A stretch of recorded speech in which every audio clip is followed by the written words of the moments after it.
Congrats, Menava, because the scientific wedding. I wish all new generation, when not Johnblack, suspect scientific wedding. It saves money, saves money. Thank you. Clap for George. Clap for George. Church, I already said these things. Then Joe and suspect will read the verse. Then I'll preach briefly, and the Lord will do us good. Banange. Tusaba Katonda cases zitandika okkendeera ziggwe nawo mu linnya lya Yesu. Amen. We are tired of so many cases coming up. Let's lift hands wherever we are. Lord, send the wind and heal the world from this disease. Heal our country in Jesus' name. Amen. Okay, if you've been following me for some time, I preach every day on my social media, lunch hour. Please stay with us there. Ntera okwogera ebinnumye n'ebinsanyudde mu week before I preach. Ekisooka Nze nga head boy we Enansana siri musanyufu. As the head boy of Enansana, I am not happy. Head boy ani abumpa na Yewadde. I appointed myself. Mutujereze nnyo bannange. We don't know what we did. Buli kibi mukiteekero. Buli kimu Enansana. Gwe mwogerako wadda. Enansana akyuse banka zonna gye ziri. Wali kale bati wali kirungi waliyo Church of Uganda. Waliyo Anglican Church, waliyo Catholic Church, waliyo hotels bano bonna ba Nexus ba Holy Farm simanyi bani hotel muzimbulire z'amaanyi. Waliyo Crane Gardens chusi be basinga okufumba gundi asira mutemanyi. Waliyo Big Zone. Waliyo Big Zone yejo nako tamanya Big Zone. Waliyo Centenary, waliyo DTB, waliyo bank ezenja, waliyo Worship House. One of the most vibrant churches coming up. Yes.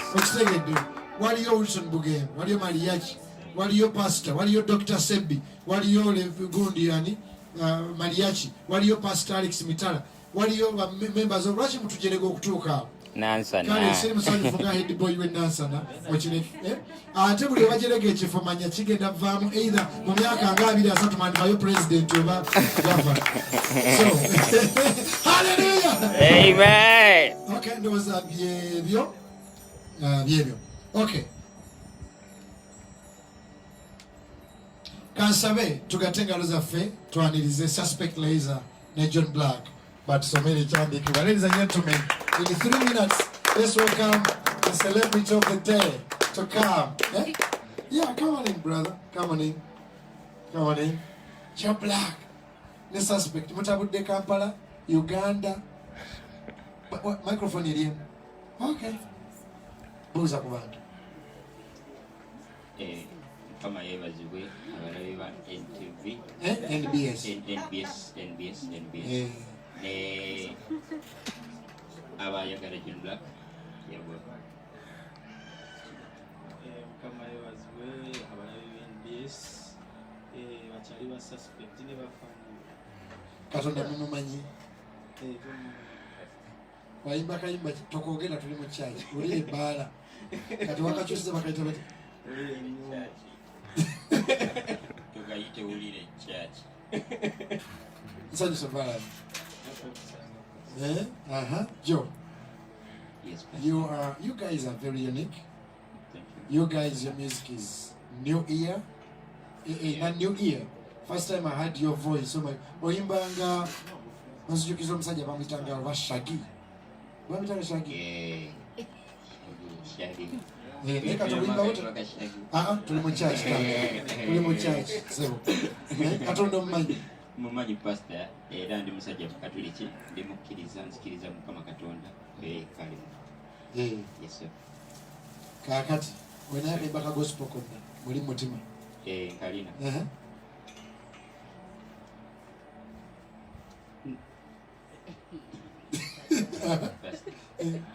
Ojja kubugagga bw'Omukama wange nze noono ngaggawaza ebyo byempita ebyange byonna bibyo zikiriza nange okutola kw'ebyo byompadde bikuddizenga zikiriza nange okutola kw'ebyo byompadde gaggawaza abalala omubulidde koleramu omwoyo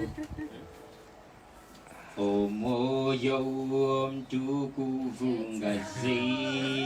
ngazze gyendi zesinza okusigala nga bwindi antya akola atya asimulula byonna ebyansibo bwetya nasangula amaziga gange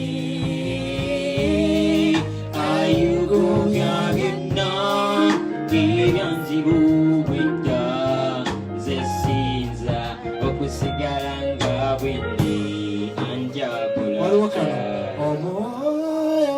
You know that one? Tandika.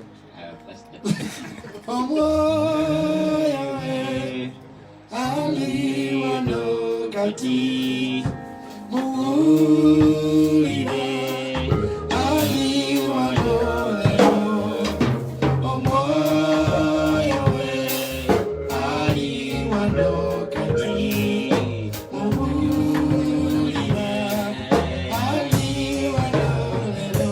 Alonekano kenayimba naye sinakayimba sinakarecording.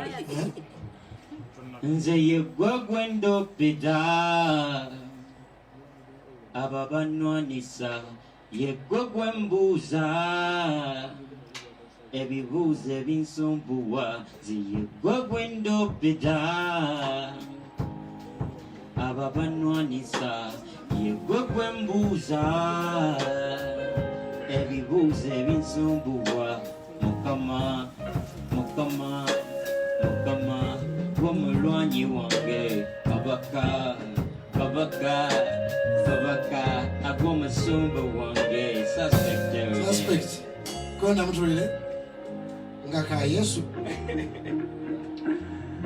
yo tiwana nabo abaran okay rwana nabo mpaki yona yona taina mukaiba ka Yesu konna munsi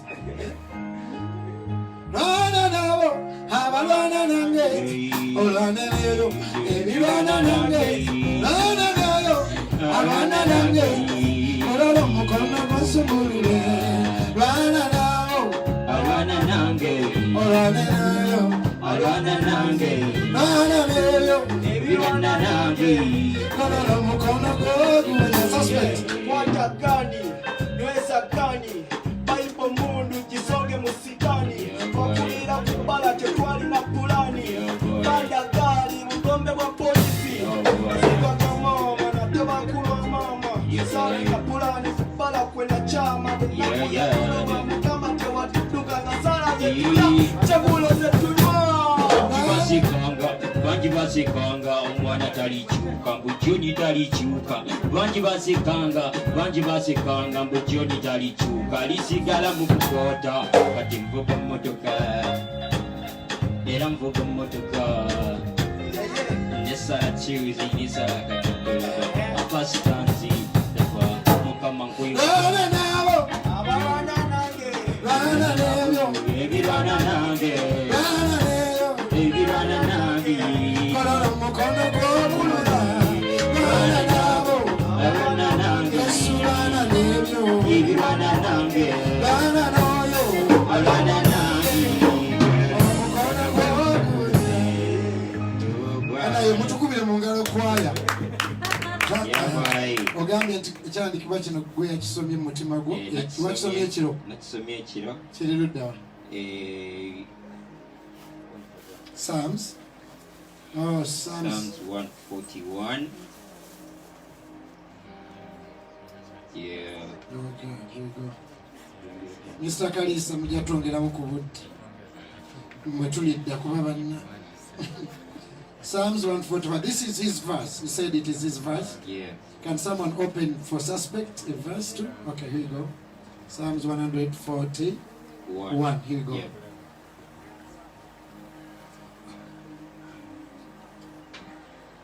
Prayer for safekeeping from wickedness. Lord, I cry to you. Make haste to me. Give ear to my voice when I cry out to you. Let my prayer be set before you as incense, the lifting up of my hands as the evening sacrifice. Set a guard, O Lord, over my mouth. Keep watch over the door of my lips. Do not incline my heart to any evil thing, to practice wicked work with men who work in iniquity, and do not let me eat of their delicacies. Let the righteous strike me, it shall be a kindness, and let him rebuke me, it shall be as excellent oil. Let my head not refuse it, for still my prayer against it. The deeds of the wicked, their judges are overthrown by the sides of the cliff, and they hear my words, for they are sweet. Our bones are scattered at the mouth of the grave, as when one plows and breaks up the earth. But my eyes are upon you, O God the Lord. In you I take the refuge. Do not leave my soul destitute. Keep me from the snares they have laid for me, and from the traps of the workers of iniquity. Let the wicked fall into their own nets, while I escape safely. Nze yakyewadde ndi mu kuyita Mukama Katonda buli mu mbeera. Omanyi tuyita mu mbeera nnyingi mu nsi. Sometimes abantu tebamanya bizibu bye tuyitamu, naye tuba n'ebyo ng'ekizibu kikususseeko ku mutima, naye ng'ate newo nakigamba naye bayinza obutakuyamba ne w'abapoliisi ne w'abataatawo bamaamawo. Ebiseera ebisinga olina okufukamira mu mavivigo n'osaba Mukama Katonda oyo ali mu ggulu, byonna aba abiraba era aba alaba amazima, yadde ng'abakwetodde sometimes bayinza obutagalaba. Naye okulembeza Mukama Katonda nze gwe mpise annwanira entalo zange, ezo ze mmanyi n'ezo ze zitamanyi, era abalabe bange aba confusing. Nkimanyi nti Mukama awulira okusinga omuntu yenna mu nsi, era naye gwe nesigamyeko kasaada. Nkimanyi ajja tuyisa mu bino byonna bye tulimu, era naawe aliyo nkimanyi bingi byoyitamu ng'owulira tolina gwoyinza ki-explainingira n'akitegeera. Naye just nkusaba n'ofuna dakiika 2 oba 3 n'ofukamira n'oyogera ne Mukama Katonda oyo awulira, ate ejjajja akyasinze ate ekubira sayidi. Amina. Suspect. Gwagenda kusomawo. Thank you, Joe. Numbers 24. 8. God brought them out of Egypt. God brought them out. Tetukuwulira. God brought them out of Egypt. Katonda yabajja ewa Misiri. They have the strength of a wild ox. Ng'alina amaanyi ng'ag'embogo.